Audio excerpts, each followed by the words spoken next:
Welcome to the Jungle Brothers podcast. It's Joey and Paul. Good afternoon. How you doing, man? I'm fine, thanks. You good? Yep.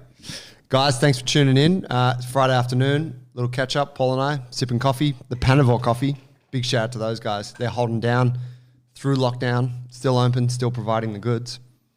I felt the need to take a photo of the cafe when I was there today, picking up the coffee for the show, because I'm like, man, small business.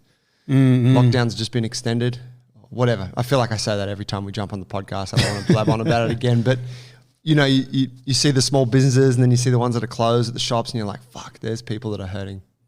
Azza told me he went and got the Joey special this morning. Did he? Yeah. He had a big smile on his face when I saw him. Didn't mention it? He didn't. Well, it was written on his face. Did he like it? He loved it. He said, it. "Oh, as he says in his accent, that was some sandwich." That's the best, yeah. I mean, it's just a fucking egg sandwich with some other stuff. But I don't know if they have it on the menu item as a Joey now, but when I used to go in there, it took a long time where I'd have to say, can I get the egg sandwich with the avocado on the ham? And now they say, actually, do you want the usual? I say, yeah, give me the usual. So good. Closest memory I have of that happening was back at Glebe at Forest Lodge. There was James, the Chinese family who owned the Fish Shack. It was a fish and chip shop. I remember you talking about this joint, yeah. Used to go there. In the pub? No, Right. Just a little set of shops there on Ross Street. And, you know, we used to buy 20-cent ciggies off him, you know, singles. Yeah. The dodgy shop owner. But Tim Callagher, shout out Catfish, he used to order double beef, double bacon burger. And then eventually he used to start calling it the heart attack. He said, "Hey, James, yeah, can you get me a heart attack?" And then it was just known as the heart attack. It wasn't on the menu, but you just go in there and get a heart attack. Oh, shit. Yeah, it was nasty. That's the best. Man, buying individual cigarettes as a teenager is something special, isn't it? It's funny to think. Think about it now. I mean, cigarettes are so expensive. The single sale would be highly lucrative for any convenience store owner. Obviously illegal. but the packets go for like, what, $40 now? $50 or something? Yeah, $40 I hear. It's wild. It's insane. We used to have a guy around a grocery store, long Chinese guy, and he'd sell individual cigarettes. Yeah. That was good memories. Man, you've been on a Quentin Tarantino vibe I've seen from your Instagram lately. Oh, yeah. Yeah, well, yeah. It started because I just saw he was on Rogan, the second most popular podcast in the world, right. You know. Shout out, Joe. Thanks for listening. Yeah. And I was just heard him on there, and I've just finished the podcast, just listened to it a little bit at a time over the last week and a half, driving in and out of work. And it was just cool listening to him. So it got me on track. It was largely, you know, a bunch of his films were influenced us, I would say, as teenagers, just coming through high school and watching that shit in the 90s and just going, what the hell is this? It's so shocking and funny and gory and rude. And watched a couple. What did I watch? Inglourious Bastards. Inglourious I Bastards. saw that. Yeah. And then, and that was great. Because I had only watched it once and I just watched it once. Maybe it was at the cinemas and I remember it being good, but it was only the second time I watched it. It was so much better than I remember. I feel like with that film in particular, there's something about when you watch it for a second time, because when you watch it for a first time, you're kind of always anticipating the next thing to happen because you're so, I feel like at least, I'm so used to his films being kind of outrageous and, like you said, like gory and highly satisfying and scary, you know, all those things, which sometimes takes away maybe from your ability to just appreciate a scene that's playing out. Whereas I remember the second time I watched it, I was much more interested in just appreciating the dialogue. And like from the beginning when Christopher Waltz, the Nazi guy, stumbles into the farmhouse. Oh, God. And he's looking for Jews. So nerve-wracking. Yeah, and he sits at the table with the man of the house, and you know, and it's the Jew hunter. The Jew hunter. Yeah. Fuck yeah. He's incredible in that. He's incredible in all the films I've seen him in. But yeah, that character and just that, like, even just that piece of dialogue, or it's more one way, it's more of a monologue, but it goes for like, I don't know, 8 minutes or something. But second time I could really get into it. Yeah. Because you kind of know what's coming. So you're like, I'm going to look at the details. Yes. Yeah. Yeah. I mean, he makes incredible movies. So yeah, the idea was that I'd just get around quite a few of them over lockdown and just watch a bunch of them. I didn't know until I watched listened to the podcast that he has a thing about making 10 movies, and that'll be his career. 10 movies and he's out. Yeah. That was So he's up to 9. Oh, so is he? He says he's got one more film in him, and then he doesn't want to make any more movies. what was the latest one? What was the latest one? Once Upon a Time. Yep, in Hollywood. I thought that was his final one. Yeah. I thought he'd bowed out. Well, it turns out he had this idea a long time ago. Like he got this idea a long time ago, and Joe seemed to have known this. So maybe he spoke publicly about it before, but he said he wanted to make 10 and that's it. So he's not in any rush to make that 10th one. Goes into a bit of detail about how he writes and stuff like that. And he's currently got a little child, and I think when the script comes to him, he'll go with it, but that would be the last one. Amazing. Yeah, what a fascinating guy. That was a fucking cool podcast. Yeah. It was one of the few times, I mean, it happens to Joe Rogan a lot. I don't listen to his show a huge amount these days, but it was one of the few times where there were quite a few moments where he's out of his depth. Oh, yeah. You know, where he's trying to hang, like talk, and then Quentin's like, nah, because, and then just starts talking about cinema on a level that, no one else thinks about cinema on. It's Just like fucking the history, like film history, just names of films, actors, stories. It's just, yeah, man. yeah. He's seen and read and knows a lot about the history of cinema and stuff. It's interesting. He worked in that video shop for 10 years, I think. Wow. Some people might have thought that working in a video shop for 10 years would be considered a dead-end job. Look at him now. Look at him now. Tash worked at a video shop for years. Did she? Yeah, years. Video Easy. Yep. Video Easy Balmain with Lauren Carter. Oh, wow. Mm. Back at high school, obviously, or just Yeah. out. I got 2 stories from that. Well, one's not really a story, but I don't know if you remember, but once it got held up, and someone came in with a gun, and Lauren Carter was there, and she had some, They had a gun? yeah, waved in her face, and yeah, Holy shit. they had to go out back and take, open up the safe or whatever it was. Can't remember the details, but yeah, Wow. that shook her up for a long time. She had counselling.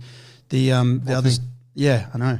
The other thing was when we were in year 12, I drove around with Sam Davies in Sam Davies' car with a strawberry milkshake that I bought for Tash, and he pulled up out the front. And I ran in, and she was at the front, and I asked her to the formal. Gave her the milkshake, and she was like, "Yep," and I was like, "Sweet," and then we left. Then I left. I was like, "Okay, sweet." What was with the milkshake? That was just like a... I was already friends with her, and Right. I think I was in a thing where I'd buy her something when she was working. Ah, Yeah, that's sweet. yeah. She probably knows the details more than I do, but That's cool. it just came to mind. Funny, the hold up piece. We used to have a video shop. You probably remember it at the top of my street in Top Gladesville. Mania? Video Mania. Video Mania. Yeah, and we went there all the time. Charlie Chaplin on the top. Yeah, and it was like an independent video store, I think, and like a lot of video shops for us kids. I mean, it was a generation of video stores before Video Easy and Blockbuster, when video shops were really like quite fascinating places because they had an eclectic, mix of films that were really, I guess, dependent on what the owner of the place wanted to stock. A passionate owner. Yeah, and you could have the cult section and the horror section and new releases and all that. It's fucking wild to think that you would go to get a new release. This would be interesting for like the 25-year-olds that are listening to our show, if there are any. You'd go to get a new release, but they'd all be rented out. They'd be like, sorry, we've only got 5 copies and they're all ordered. So you'd be like, damn it, I'll come back tomorrow. Could you reserve one? Yeah, you could reserve them, Yeah. couldn't you? But we used to go there all the time, my brother, my sister, and myself. And we went there. We were good friends with the people who worked there. Mary was a really awesome girl that worked there, and there was a guy, maybe Chris or Nathan, I can't remember. But we went up there. I went up there one time. I might have been with Abel Phoebe, one of my brothers.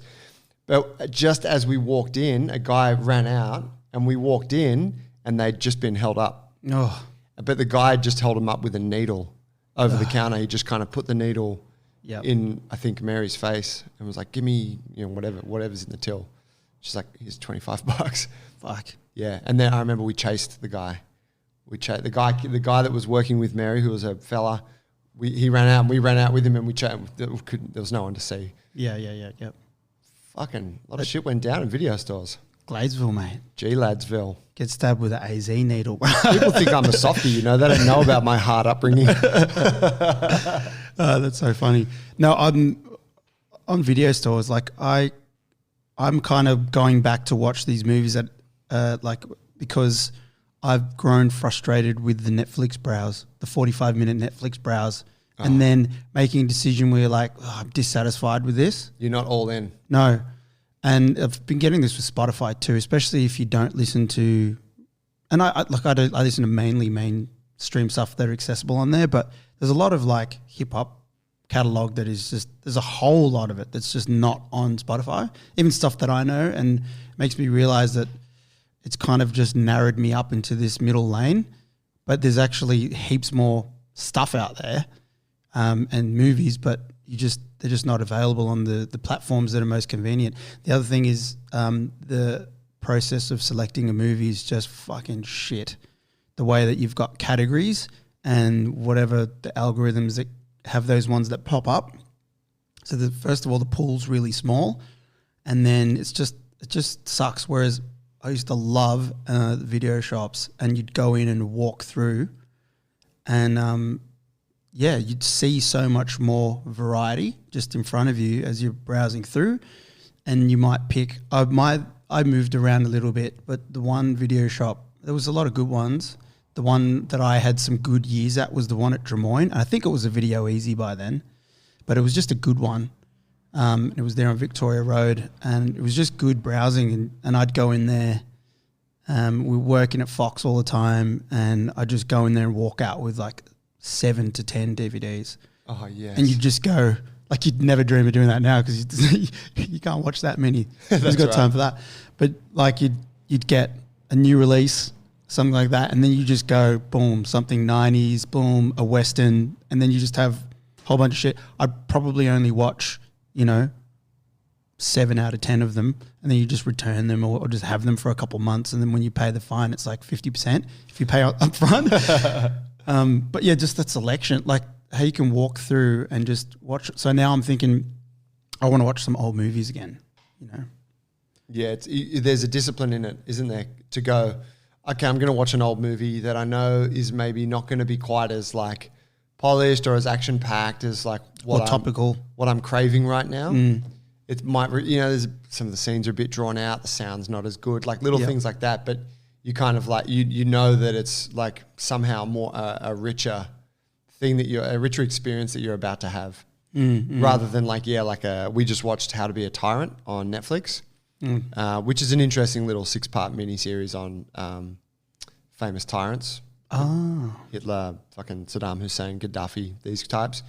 But the episodes are like 25 minutes. So it's incredibly engaging. It's 25 minutes, bang, bang, bang, bang, bang. And, and it's almost like a cheat. Like it's like junk food because they've just edited it so that it keeps your attention. And it is very interesting on a very shallow level. You come away from it like, what did I really get out of that? Not much, Yeah, I'm craving some movies like, stuff that we grew up with.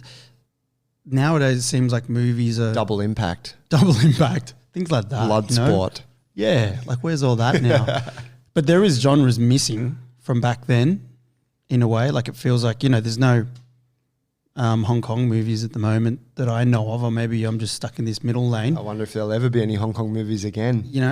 Yes. With the with the change in things over there, I don't know if their cinema will be what it was. And I'm just, the movies seem to always want to, I don't know, you're either making a blockbuster or you're going for an Oscar. And I just think of like some movies, and I'm fucking terrible with my history, that seem like there was just a movie about a very little like a place in America at one particular time, and there's just a story that happens in that time. I don't, it's just like a little vignette of that kind of group of people, that worked at the docks, and it was all Polish people or something like that. And there's just lots of movies out there that I'm just not getting. I think talking about the video shop makes me feel very nostalgic. I remember when you would go into a video shop on a Friday night, there's like an energy in there. It's packed in there. It's packed. It's like, oh, it's Friday. You know, like they usually have a TV that's playing some movie. Yeah. Or it's got trailers on it. You're like, oh, hey guys, like at the front desk, they're like, hey, and you're like, what do we got? You know, always it's like busy. Yeah, like it was a real vibe. You know, true. sometimes some video shops had like a popcorn machine, so you could smell the popcorn in there. You know, you're browsing the library, like being in there and holding the movie and like, oh, I could take this and watch it. There's something very, very satisfying about that whole process that you don't get now when you're just browsing multiple titles that could be awesome, and you just like, you got no respect for it. You're just like, fuck, what's that? Tiger King again. Let's do it. You know what I mean? I do. Sad, I'm thinking about it now. I used to love the new release area, how they had like, DVDs for every copy that they had, and they had a limited number of copies, and then they had the one behind it, which was like to reserve, so you could see that there was one once there. So it was like, this new release is out right now. So you'd walk up, you're like, oh, what new releases are there? And then you'd see that they were all gone. And you were like, damn, spewing. Because it's flat. There's just one, just the cover copy. Yeah, they had the cover copy behind it. And it said, this one's out. And you were like, oh, damn, should have come earlier. Yeah. You know, they're all out. Reserve one. I mean, even the idea that I would have something, touch a cassette, take it home, put it in my machine, and then that cassette would go to the shop, and then someone else in my suburb could go and have their hands on that same cassette. It's wild, isn't it? I could sound like baby boomers up here. Brother, we do. Getting some greys, brah. Let's get into the training. We probably just lost all of the people under 30 that are listening. What the fuck are these guys talking about? Skip ahead to like 15 minutes in. Yeah. Today we're talking about how you can get more from your workouts. And this is training at home, training in the park. For the vast majority of people listening to this show, the training situation is not ideal right now. If you're in Sydney or if you're in, most parts of Australia, you're probably locked down, or maybe your gym's closed, maybe whatever. And so your training situation has changed. You don't have access to all the same equipment that you did. The emphasis of your training has to change a little bit. And there's a lot of stuff that goes along with that. Some people find naturally they're a bit more motivated to just keep training and do different things, but I know for a lot of folks that they struggle with it. So today we're going to sort of talk about, I guess, just some of our thoughts on it, and including some of the strategies that you can use to actually get a better workout when you do have less equipment and less stuff available to you. For my training, I quite like this time because it simplifies things. And I think I said this last lockdown. For someone who is typically trying to achieve a lot in my training, having it narrow down to just a few less options takes a little bit of pressure off me, because it's like, well, there's not actually that much you can do, so I can just double down on those things. So I kind of like it. I think about what I've got in my car at the moment. I'm like doing a few PT sessions, but I've got 3 kettlebells, a 12, a 16, and a 20. And I've got a pair of rings, and then I have a couple of bands in my bag of rings, and that's it. What do you got? The kit in the boot has 4 kettlebells. Comprehends. I've got a wide variety of clients. As in, I've got a very small one and a very big one. So I got 4. I got the parallettes, so I'm actually not using it at the moment. And I got a set of rings, got a band, got a yoga block, got a stick, and then just some 1.25 and 2.5 kilo plates. The personal trainer that turns up at the park with the stick is obviously a cut above the rest. Pretty much. You're like, that person there knows shit. Yes. It's funny because you walk in, and if you're not wearing shoes, you just feel like a bit of a wizard. A bit of a wayfarer, like, like it's a walking stick or something. A Gandalf of exercise. But sorry guys, it's not a stick, it's a dowel. Oh yes. It's a dowel. Dowel dislocates. Of course. No. So that's my thing. That's my little package, which is just basically built off of the clients that I currently have. And then I've been picking up the rope from here for one particular person, and I just been taking the rope out as well. But yeah, I think I'm probably the same. I am enjoying it, and you're probably right. It's in part because I'm like not trying to do martial arts training at the same time because I can't necessarily do it, and everything's just kind of like trimmed back.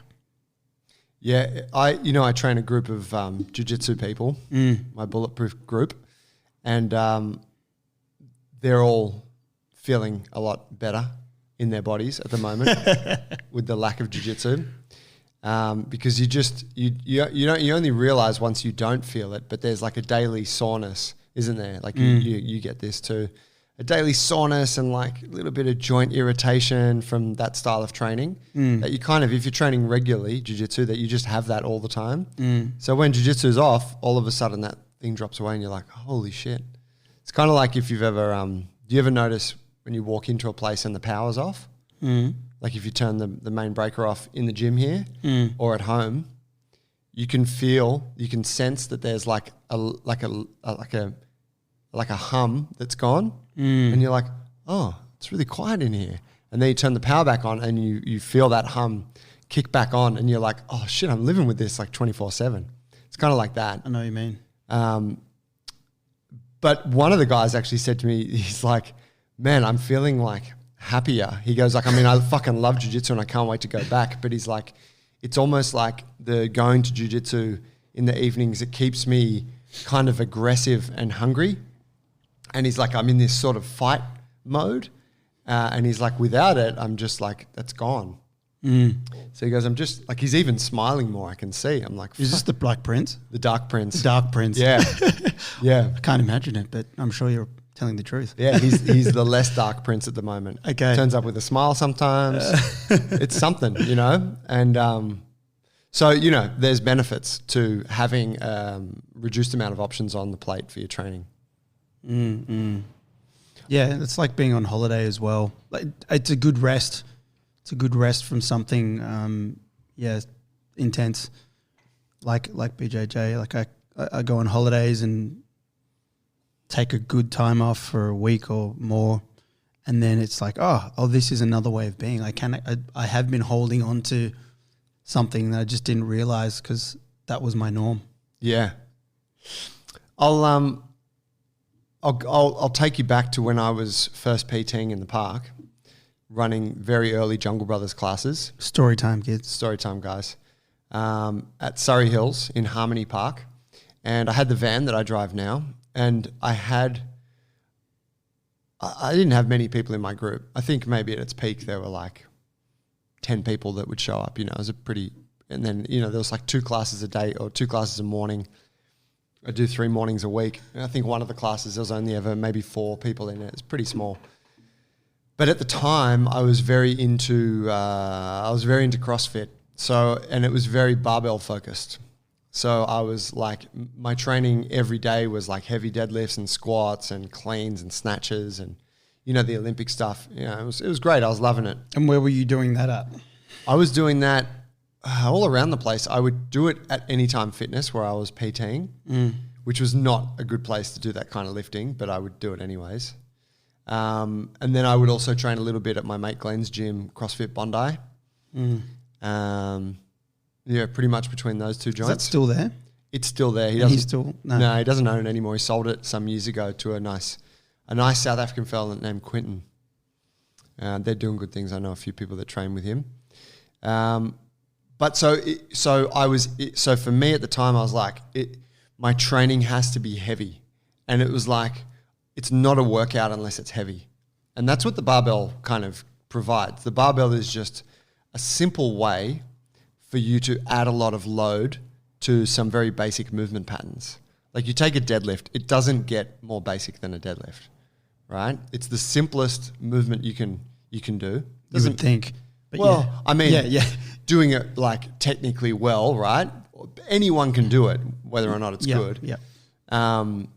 There's like barbell aficionados out there that are like, how can you say that? Yes. But in any case, had to be heavy. So I was training these guys in the park, and so obviously I didn't take barbells to the park. I had kettlebells. But so I'm like, well, I need like weight, like it's got to be heavy for these guys because, cleaning like for a 80 kilo male, 5 reps of, a kettlebell clean with 16 kilos just isn't really that hard. So I was like, I need 24 kilo kettlebells. I need 232s. So I had in the car, I had 8 pair of 8s, 12, 16s, 14s, 20, 24, 32. It's beautiful, your setup. It was nice. Had the boxes that they went in and everything. And I would have the guys do a lot of simple movement patterns, double kettlebell deadlift, double kettlebell squat clean, double kettlebell push press. I was trying to apply what I was doing with my CrossFit barbell type training. I shouldn't say that because let's just say it was barbell training because it's given the wrong impression of what CrossFit is. And I was trying to apply that to the park situation. The same movement patterns and using load and intensity as the metric that is creating the training stimulus for them. And I look now at what I'm doing, and I'm training people who are way more capable than those folk, right? More stronger, more mobile, like, largely more athletic. And not all the people I train, but most of them. And I can kick their asses with 112 kilo kettlebell in a way that I couldn't get close to with 224 or 232 kilo kettlebells back then. And for me, it just highlights the fact that I was applying the wrong mindset. I was going, this is what I'm doing in my training and it has to be heavy and it's barbell. Okay, so how do I make it heavy at the park? And this is what I think a lot of people are encountering in their own training now is like, well, I love the barbell work at the gym, or I love whatever. There's something specific that I love there. So how do I replicate that in a different setting with different equipment? And for the young coach or the person who's training who hasn't really thought too much about it, it can be really hard to know what the fuck to do. So I thought we could explore some of those techniques you can use to make these exercises that maybe once relied on load, you can make them harder with less load. Totally. Before we go in there, I thought I'd mention there's also different goals. It depends on the goal of the person. Or it's also the issue with having a goal, then coming into lockdown, and then what do you do with that goal, say? And what I've experienced is having PTs or knowing people who have specific goals in the gym, and if they're chasing something down, no one's really chasing an event right now, but if they're chasing something specific, when we're going out into the park, and if they want to stay with that line, then I'm going to find a way to do it outside. And that's really cool, trying to figure that out. How do we get, the same amount of work done, skill work, working the same patterns outside? But then there's also the idea of now that we're outside in the park, if you don't have a specific goal, we might try something new and just work on a different aspect of training. But yeah, when I think of the goals, I think of what are people's main goals. And I'm mentioning that because we're about to talk about the mechanics and the load and how you get whatever fatigue and on the muscle and whatnot. Because you have the main goals in the gym is muscle building, trimming down, getting lean. And then, going for an event, maybe it's, getting up your cardio threshold. What are the other common goals? I guess Flexibility based, yeah. I guess in our gym, we really push people towards movement-based goals. But it's interesting what you say because, people come in, they got usually those more sort of broader goals, I want to get in shape. Yes. Whatever that is. Yep. And then we're okay, cool, that's going to happen, but let's zero in on a technique or an exercise that you can't do that you'd like to be able to do. And being able to do that is going to be kind of representative of you moving towards this other goal of losing weight or getting stronger or whatever. Yes, yeah. So for a lot of folks, there is that real specific, I want to do 5 chin-ups. Or fucking JT, I want to do a Turkish get-up with my body weight in my hand. But that's a really interesting point because maybe at a time like this, for people who have those hyper-specific goals, let's say it is something that's like, I want to do a double bodyweight deadlift. Mm-hmm. Well, you don't have a barbell, so you can't do your double. That's off the cards for now, right? But what if you zoom out a little bit, like fly a little bit high with the helicopter, and then you realize, well, the macro goal actually is just to be strong and put on a bit of muscle. Like the double bodyweight deadlift was the micro. But so you're like, well, we can continue to get strong and put on muscle. Yeah. You know, so yeah, I think for folks who have a more specific goal, if you kind of reassess it, you can take a wider angle view of what do I actually want from this thing, and that can be done. Yeah. I guess the strength thing is the one that can be tough out in the park. Like if you're doing something skill based, you can, as a body weight skill, you can usually do that outside in the park as well. If you're doing mobility training, you can usually do that outside in the park as well. But I guess with the strength training or the muscle building, where you need to constantly be upping the stress and the fatigue on the muscle group, and then that is the one that I guess we're going to, like, how do you get to that level of intensity and fatigue? And when I think of all of the goals, at some point there's a strength component to it that does need the principles that we're probably going to talk about. Yeah. And you know what? It's funny. I've come around to, like say to a quick breakdown for people who maybe aren't as into the whole training stimulus and kind of adaptation thing. From a very scientific perspective, heavy weights for low repetitions is the strength realm. So let's say like 3 to 5 reps. Like say you're doing a deadlift, 3 to 5 reps is strength. 6 to 12 reps is muscle building or hypertrophy, and then 12 reps plus is endurance, muscular endurance. And then you could say like 1 to 2 reps is power. So, if we were sports scientists and we're trying to make our athletes good at, this one particular attribute of their training, then you're going to focus in on those areas. But something I've come around, and a lot of coaches, and we hold that, like, so if we're in the gym and we're coaching a class, like, guys, we're doing 3 to 5 reps of this, 3 to 5 reps of this. Obviously, it's because we're trying to get people stronger at those things. But I've come around a lot more to, it all makes you stronger. Yeah. In a way. Yeah. Where I'm like, yeah, if you can do 1 rep, great, we'll do a bunch of sets of that. If you can do 5, cool, that's good. Or 10 reps is fine. Or if that's not hard enough, all right, let's go for 20 reps. Like, it's hard. It's going to make you a little bit stronger. Maybe doing the 20 reps isn't going to get you to a pure, like, it's not going to grow your pure strength quite as fast as if the repetitions were at 5 and the load was greater. But, if I've got someone who's like trying to get stronger legs and they're just doing 20 squats all the time and then 30 squats, they're going to get stronger legs. Yeah. Aren't they? Like, in a general sense. Yeah. I mean, there's people out there in the fitness realm that swear by, that don't agree with the science. Science being studies that have been made, that have been repeatable results coming from it that say if you're in this rep range, got a test group, they're getting stronger.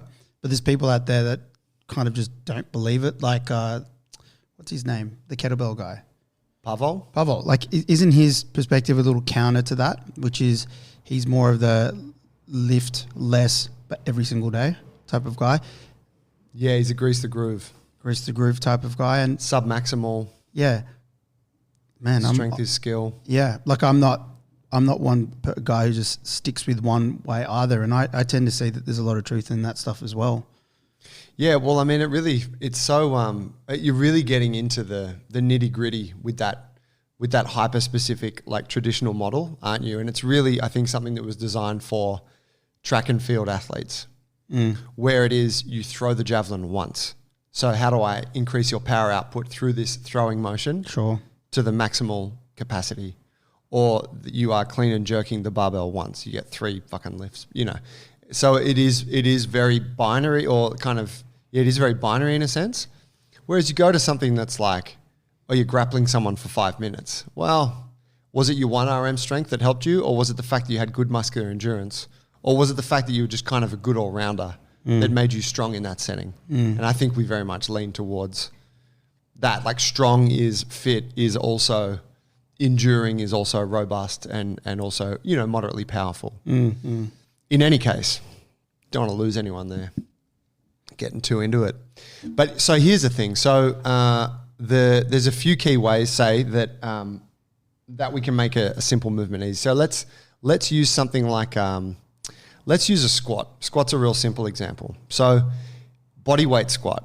You just holding your arms out in front of you and you just do some squats. Now, you see people doing these at the park, at the outdoor gym all the time, usually with pretty poor technique. But let's say that you're performing them with good technique. So nice flat feet, knees are pushing out, you got the spine in a good position, and you're coming down nice and deep, getting your butt, as far down as you can and coming back up. For the majority of people we know, it's not really going to be a workout unless you're doing like 30 to 50 reps. Fair to say? Yeah. And people could test this. Go do 10 squats while you're listening right now. It's probably not going to tire you out all that much. So how do we take something like squat if we don't have any equipment? How do we take something like that and make it more challenging so that we do fatigue the muscles, we do get the heart rate up, we do pump a bunch of blood around the body, which helps to burn more calories, stimulate muscular growth? I know the answer to this one. Tell me. Bosu ball. Fucking Bosu ball, bro. When you don't have any equipment, but you still got that Bosu in the trunk. Yeah, you got that Bosu. The only thing I need. So there's a couple of things we can do. One, we can increase repetitions, right? Obviously, you can do more reps. But let's say a set of 50 squats doesn't really get you that excited. And, whatever. I don't get excited about 50 squats. There's easier ways to go about it. The second thing we can do is we can increase the complexity of the movement or the difficulty of the movement. And this is something we do here in the gym. This is essentially what our bodyweight mastery ladder is. It's an increasing complexity. So say you take the squat and you go, well, squat's pretty easy. What if we make it more focused on one single leg rather than two? So we turn it into a reverse lunge. So you do some lunges. Now, lunges are a little bit harder than a squat, but lunges are still not that hard, right? So say you wanted to make it harder again, what could you think of, Paul? I'll just go single leg. Single leg. What are we talking, like a pistol squat? Pistol squat, shrimp squat, aka seagull squat. Seagull squat. Could be a Cossack squat. Could be a Cossack squat. A Bulgarian split squat I really like. I love, it's one of my favorite all time. I think it's just a lunge, but the back leg is elevated. Mm-hmm. It just places a lot more load on the front leg. You get a nice hip flexor stretch a little bit on the supporting leg. The skill component isn't so high, so you can get someone doing it working pretty damn hard. That's really right. Quickly. You don't need that ankle mobility that maybe the shrimp or the pistol squat require. Totally. All of a sudden, you've taken the squat pattern, you've increased the complexity, aka the difficulty, and you are now doing something that you can't do as many reps of, and it is challenging, and you're doing sets of 8, 10, 12 reps, and you're growing muscle, you're burning more calories, it's burning fat, it's getting you the training stimulus you want. Now, obviously, if you have weights, you could add it to that, right? So you could do weighted Bulgarian split squats or a weighted reverse lunge or fucking weighted pistol squats if you're a real savage. But I think for a lot of folks, when they're looking at their movements, they're like, this movement, increasing the complexity doesn't come naturally. Like for us, we see it. It's a really easy tool to apply. But for a lot of folks, like, squats. Yeah. I can't do deadlifts. Yes. How would you apply a similar template to a deadlift? Let's say you got like a 12 kilo kettlebell. That's it. Yeah, my go-to is the single leg deadlift. So, I mean, there's a few different versions of it.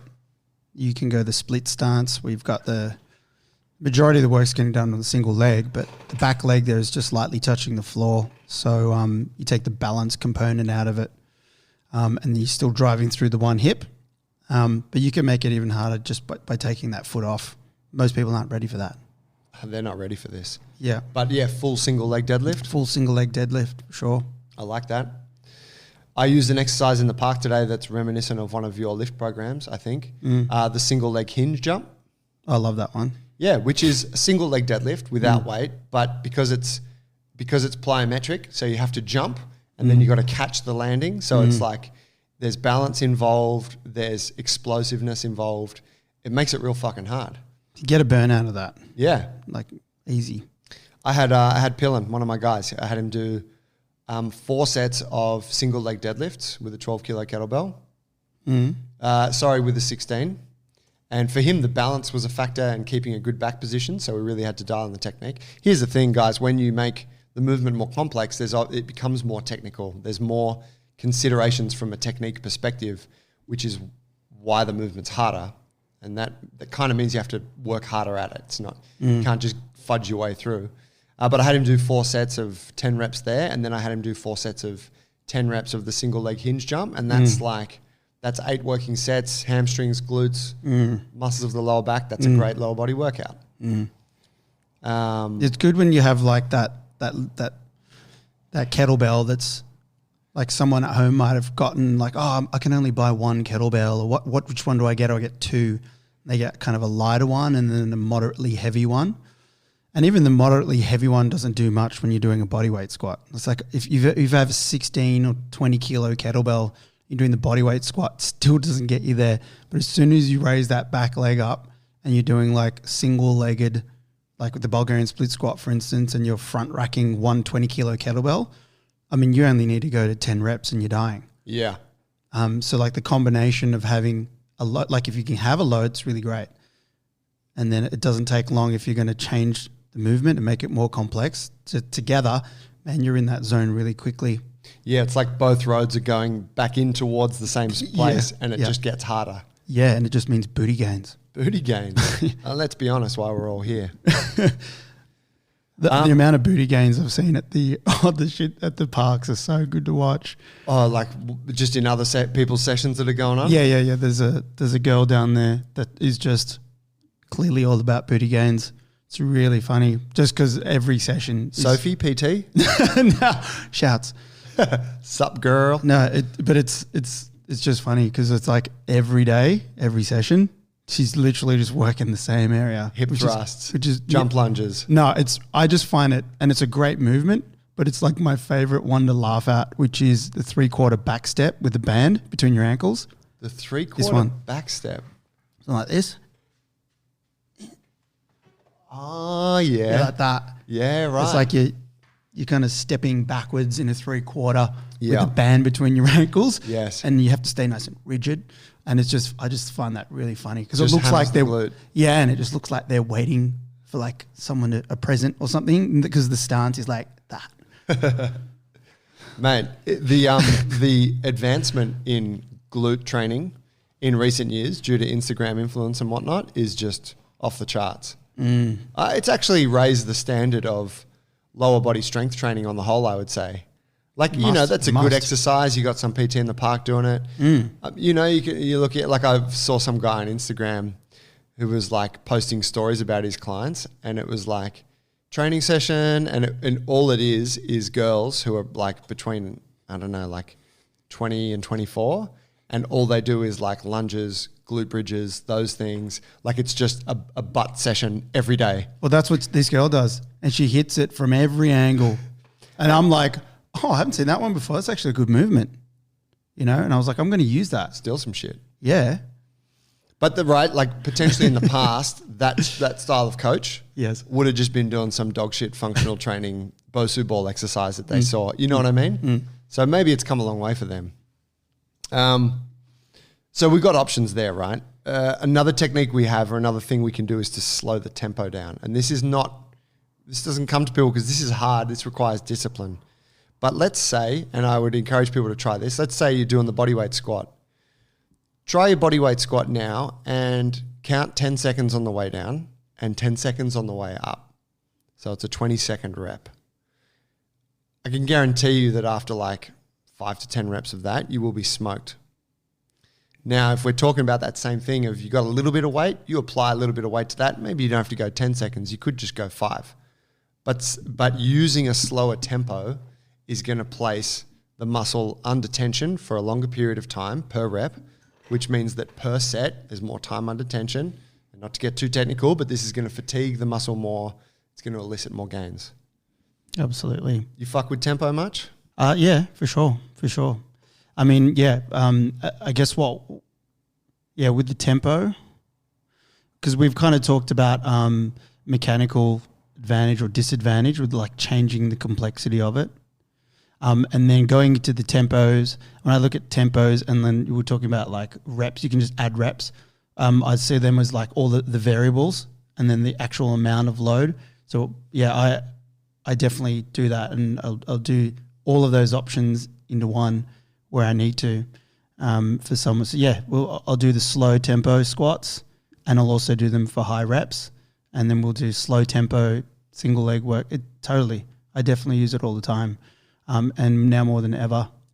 It does great things outside. Even when we're in the gym, we do slow tempo for different reasons. But yeah, slow tempo will definitely get you there.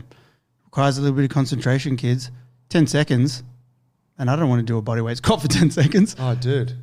10 seconds on the way down, 10 seconds on the way up is fucking hard. That sucks. Because what it teaches you training like that is it teaches you how much we rely on our stretch reflex to come up out of a movement.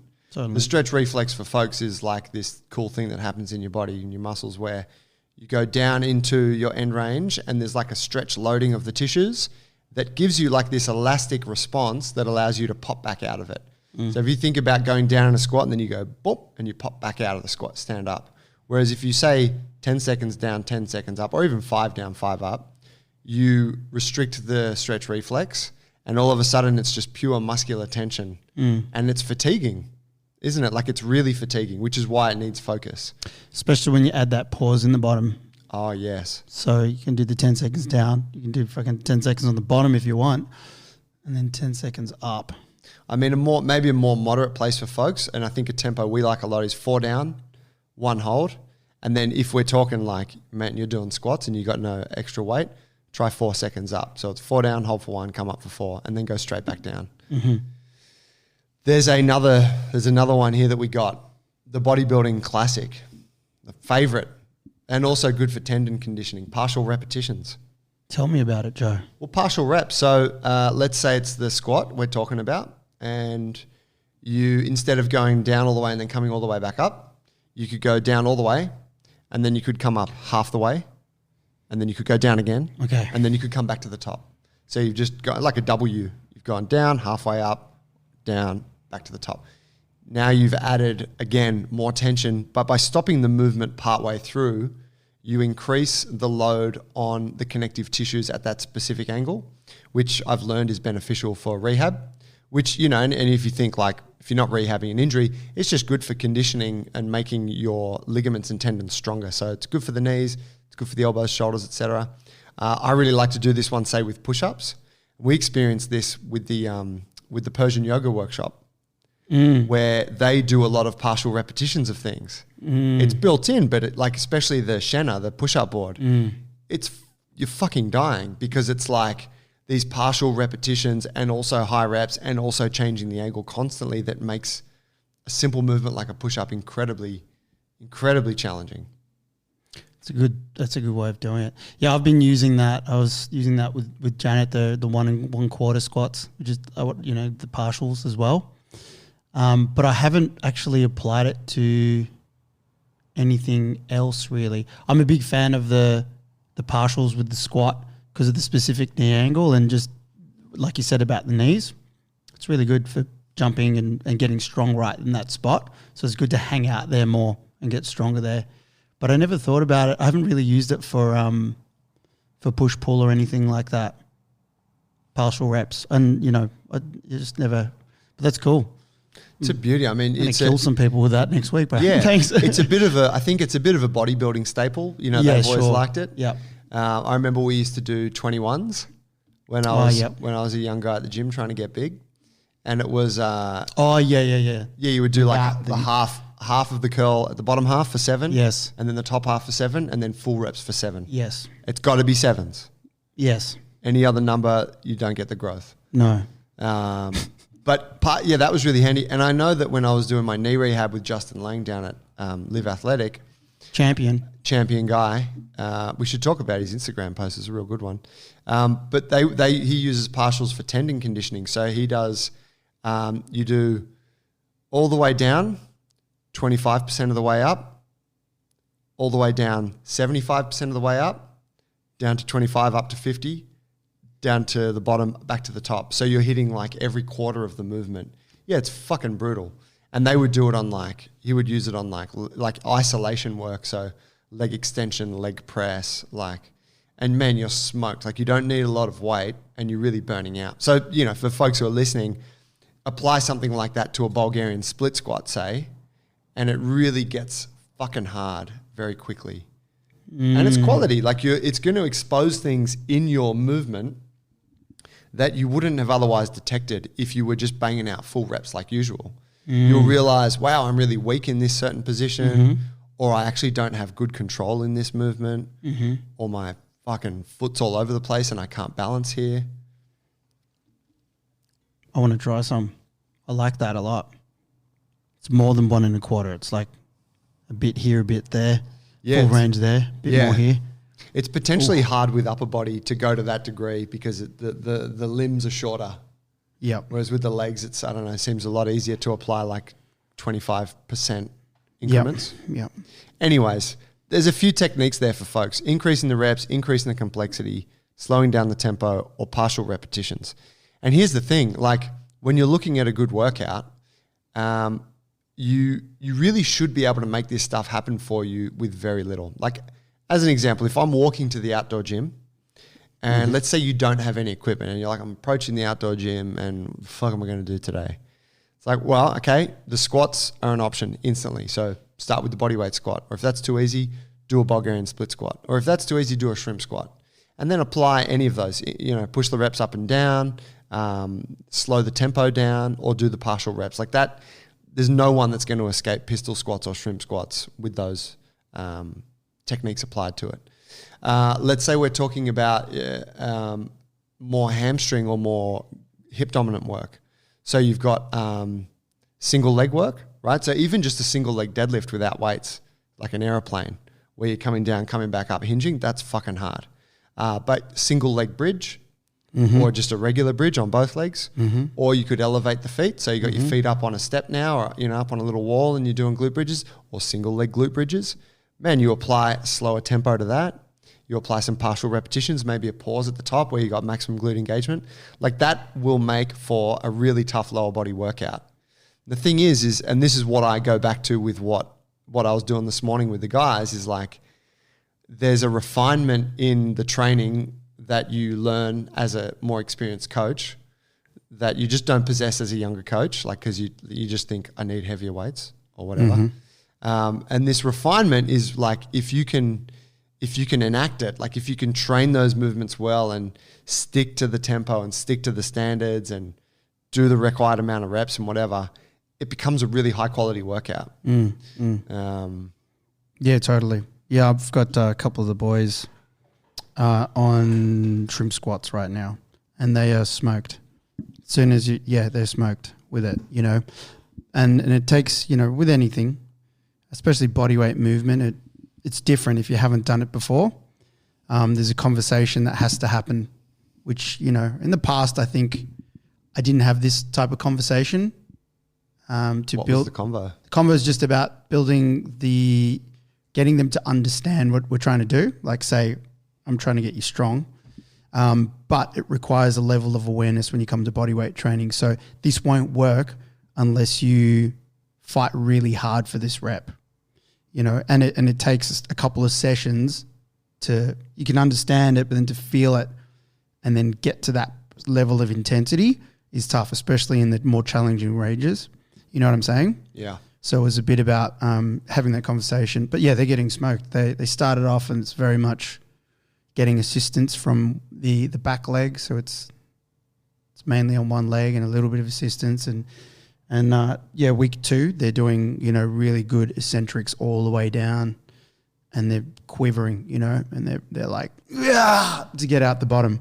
And you're like, job fucking done. Yeah. I'll send the invoice through. Basically. Yeah. Yeah. So, you know, it is, it's working really well at the moment. And it's cool to go back to those bloody basics. Yeah. You know?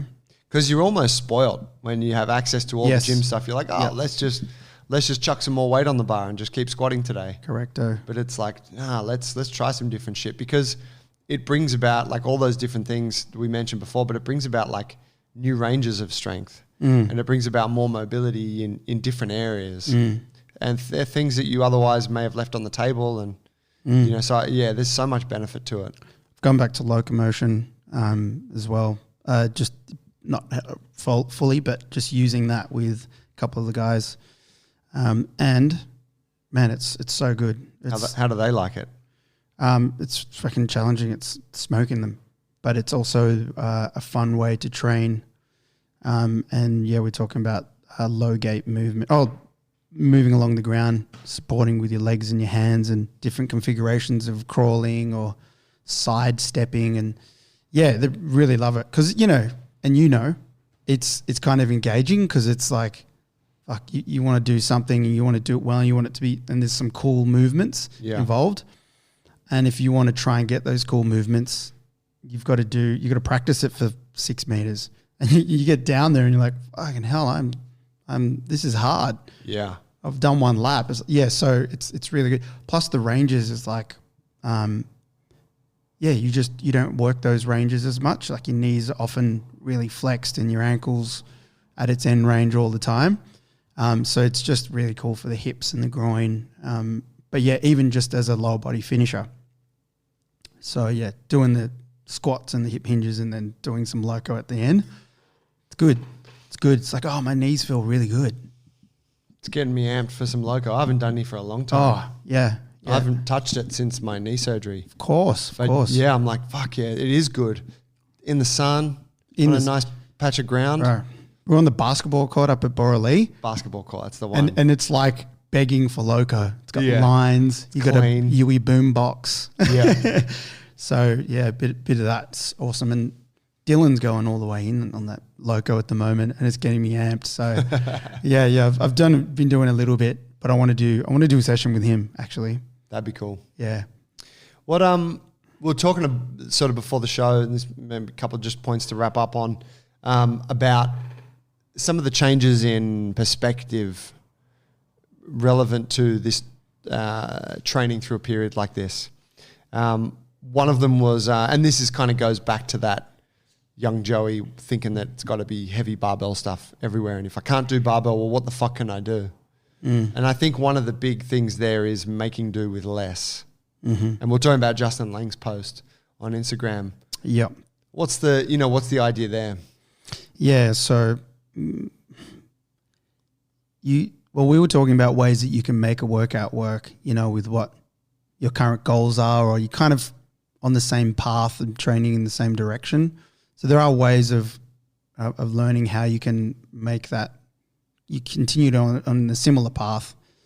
But yeah, you could also just do something completely different.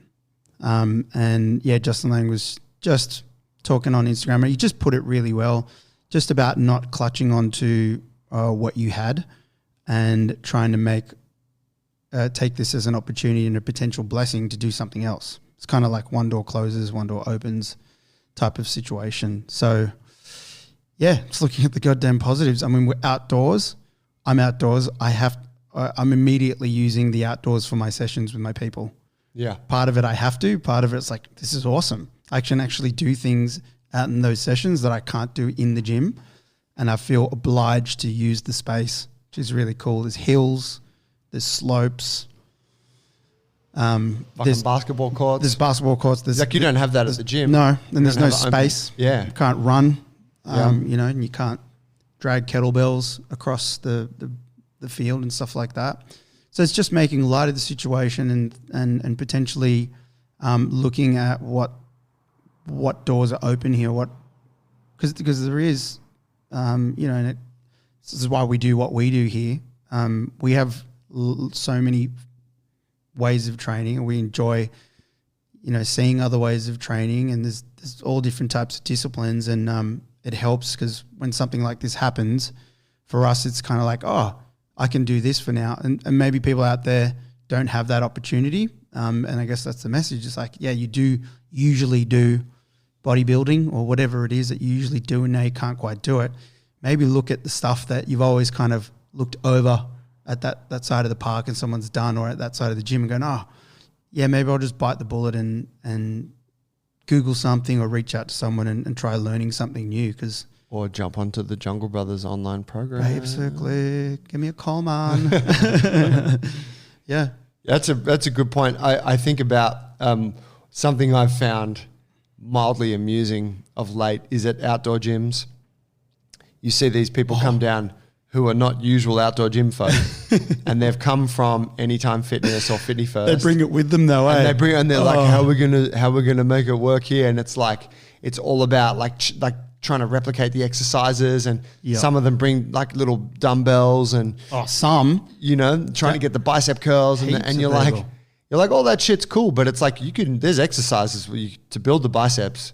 Like you don't need that funny little weight you're using, and but it, you know, and it's all coming from it's all coming from the right place, right? Yeah. But it's like, you don't have to try to replicate that environment here. You can just learn some shit and ask, like you can ask someone, right? Yes. Like, has anyone ever asked you at the outdoor gym? Oh, hey man, like, can you show me? Yes. Have they? Yeah. No one's ever fucking asked me shit. Not often. It's mainly like, oh, what do you call that? Yeah, right. I had a friend come down today, Nick Hernandez. Remember Nick Hernandez? He's a set painter. Oh, from Bondi? Yeah. Yeah. Yeah, he came. He Insta-messaged me and I told him that I'm there 3 days a week and he came down today. Cool. Yeah. He was like, oh, yeah, show me some stuff. There's a few people around if you're at the park often enough and you seem approachable. But yeah, they don't often though. No, it generally doesn't happen. There's a distinct lack of information crossing trading. over. People don't want to cross over. It's like, I don't want to show weakness by asking for help. Yeah. It's like, man, I could fucking save you some time. Oh my God. I feel obliged. I feel like I should tap a few people on the shoulders lately and be like, hey man, maybe you shouldn't be doing that. Hey, let me tell you one thing that might change your life. Maybe you're not strong enough. Oh, dude. I said to a girl the other day, this girl was doing these amazing pull-ups, overhand pull-up, chest to bar. And she was training with a guy. I figured it was her fella. And I was in a session and I just caught her eye as she finished a set. And I was like, really nice pull-ups. And she kind of like gave me this kind of smile and was like, thanks. And I'm like, relax. I'm not fucking being condescending. I'm also not trying to pick you up. Yeah. I'm like, legitimately have really nice pull-ups. But I didn't say that. Yes. But I was like, fuck, it was totally mistaken. Like she took it the wrong way. I think. Oh, yeah. I mean, that's humans these days. That's bloody, they're not, maybe it's more like Sydney specific, Quite Sydney, isn't it? Yeah, people don't want to ask, like you said, and people don't want to mix. Oh, that just doesn't come that easy. Depends where you are, but people are always like that. Fucking people. I've seen a few altercations, at Torrawal. I've seen one. Altercations? Just like people butting heads. Wow, like a little verbal stoush. Yeah, this chick who's she's the one that asks questions. Comes over and she's like, I'm trying to build to my pull-up. She comes and hangs on the bar. Right. Anyway, she was doing like reduce your booty gains and it'll be a lot easier to do a pull-up. That's right. No, I would never tell someone that. No, of course. Just double down. Yeah. But she was doing... Perform the pull-up with your booty. Yeah. It's tough. But she was up on a step, and it was just simple. Like she was... it was in the corner of my eye. She was stepping up to the ledge and some guy had his bag there and she like just shuffled it aside a little bit and this guy just lost it at her. Came over, pulled his earpods out and was just like, hey, don't touch my stuff. Don't touch my stuff. Oh. And she was just so like non-reactive because she's pretty chill. And she's like, okay. She's like European. And she's like, okay, I'm sorry. Like this. And I think he was sparked on by the fact that she didn't feel him enough. And he was like, don't ever touch my shit. No. And you shouldn't touch my stuff ever. Don't touch it. And then he don't. And then she was like, then she started looking at him like he was stupid, and not really. So then he came back again and was like, you shouldn't ever touch people's stuff again. All right. So just don't, he was just. Was she Russian or something? Like she's just just on South another American. level of like giving zero fucks. I think she might be South American or maybe she's Eastern European. It's hard to tell, but yeah, man, that's so funny. I know. Guy was like, I want you to apologize. I want you to feel feel bad. But she was just like, whatever. So that made him feel a bit more embarrassed and he just kept going at her. Yeah. Oh, damn. There's a bit of that. Susanna told the guy off yesterday. She said, I wasn't there. There's a guy there that trains. He does boxing training with people. And he's got this one particular client, big guy. He's probably about 115 kilos. He's not too fit, but he's in there a few. I've seen him at least twice a week, and he's got some cones and stuff. And there's like a flat concrete area and a wall, so you can play tennis against it, the wall on both sides, and that's where we do handsets. So people train on that and share that flat concrete bit. This motherfucker, he's skipping for the warm up. And he's just like, and he spits all over he spits when he's training. The trainer or the client? The client spits when he's training. And it's gross. He's hocking it up. It's like, no, you can't be doing that, especially through a time like this. Like it's pretty silly, but especially just on the concrete where everyone's, he's spitting on the concrete? He's spitting on the concrete. Oh, that's fucked up. I know. Susanna told him off yesterday. How'd he take it? He just shrugged it off, but the trainer was just giving she said that he didn't like it very much. The trainer didn't? The trainer was just like, oh, what an idiot type of thing. I don't know. So it's on between you two. Maybe. My trainer's going to have to kick your trainer's ass. I never thought of it that way, but I'll fucking go him. I will go him. Doesn't look like a very good boxer. I'm like 3 weight divisions above him, so it's all G. Hey, it's a sweet science. The weight doesn't matter. It's all technicality. Yeah. Fucking hell. Yeah, it's true. I mean, there's things like that, isn't there, when you're training in a group. I've found I'm at Sydney Park a lot, and I've found people there largely pretty good. Yeah, some people are a bit oblivious to things, but I'm surprised actually at how responsible everyone there is behaving with each other. It's pretty, it's pretty nice. Yeah, it's pretty good there otherwise. Yeah. Final point, and kind of further to that one, just on the kind of trying something new. And I think bodyweight strength training is it's what most people have available to them. Yes, it is. And I mean, we've fucking spoken about it a lot on other episodes about how bodyweight training is inherently difficult because it just requires, you can't fudge technique. You have to perform the techniques well in order to progress with it. It's like I see these a lot of middle-aged guys performing the same shitty push-ups that they've probably been doing for 30 years and they're still burning out at 15 reps because it's just jacking up their shoulders or whatever. It's like, man, bodyweight training, if you can get a handle on the basics, then you can show up at an outdoor gym and you can put it to good use and you can make a good workout for yourself. Some workouts you don't even need a pull-up bar. You can, right? You can just do it at home. Yeah. If I look at the majority of people I see training in outdoor gyms, I'm like, fuck, if you had just a bit more of a foundation, if most people had a bit more of a foundation on the technique, the effectiveness of each person's workout would just be so much greater. Totally. And I guess that's largely what we're doing, is teaching people how to do that stuff. Can people do the online program? Can they sign up to the Jungle Brothers online program? Is that open to outsiders? Or is that for members only? It's for members only currently, but we've got other online programs. Just email us. You'd be open to it, right? Yeah.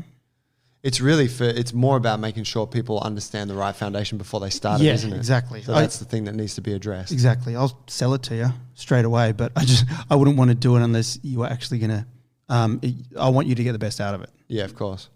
I guess further to that, we've got all of our coaches who are PTing people out in the park right now, aren't they? At an incredible rate. At an incredible rate. So if you are listening and you are in the hood, or even if you're not in the hood, because the online program will provide for you, get at junglebrothers.com.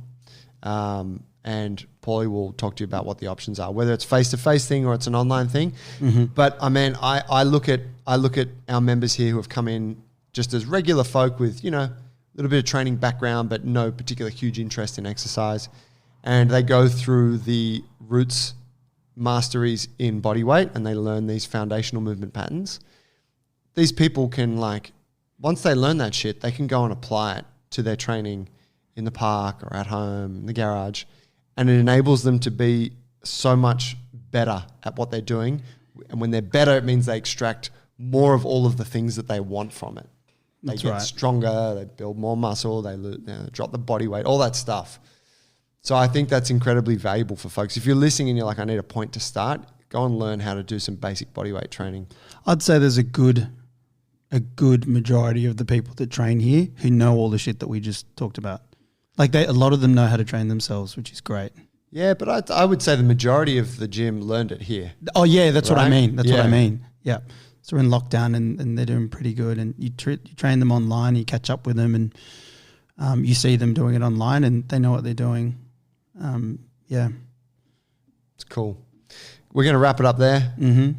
Thanks for listening, guys. I hope you enjoyed that one. Hope it helps. Hope there's something in that episode that will help you just get a little bit better progress from what you're doing, make your workouts a little bit more effective, whether at the gym or the garage. At the garage or the park. If you do need help, go to junglebrothers.com. Get at the boys. They'll hook you up. If you like the episode, it would be really cool if you could take a screenshot of it, post about it, or share it with a friend. Mm-hmm. Let them know. Anything to mention for you, Paulie? Maybe like during lockdown, if people like want to hear us talk about something else, like specific, maybe like a call out. If you guys want us to talk on something, I like that. Send it out. Or maybe there was a bit that we spoke about today that you want us to go deeper into, that type of thing that's going to help people out at this time. Yeah, it's really cool. Yeah, anything. Flick it through, like junglebrothers.com, or send it to us, Paul at junglebrothers.com, Joey at junglebrothers.com. And we'll do it. We'll make an episode about it. We'll rip in. Cool. We'll see you guys next week. Ciao. Thanks, Paulie. Bye. Thanks, Panavore Coffee.